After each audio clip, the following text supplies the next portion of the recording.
أعوذ بالله من الشيطان الرجيم.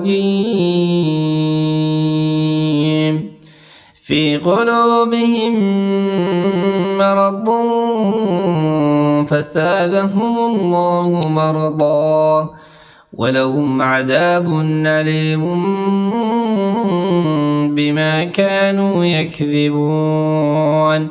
وإذا قيل لهم لا تفسدوا في الأرض قالوا إنما نحن مصلحون ألا إنهم هم المفسدون ولكن لا يشعرون. وإذا قيل لهم آمنوا كما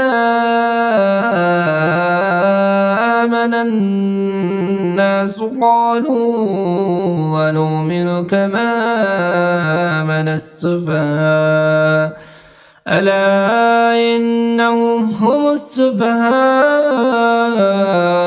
ولكن لا يعلمون. وإذا لقوا الذين آمنوا قالوا آمنا وإذا خلوا إلى شياطينهم قالوا إنا معكم إنما نحن مستهزئون. الله يستهزئ بهم ويمدهم في طغيانهم يعمهون. أولئك الذين اشتروا الضلالة بالهدى فما ربحت تجارتهم وما كانوا مهتدين.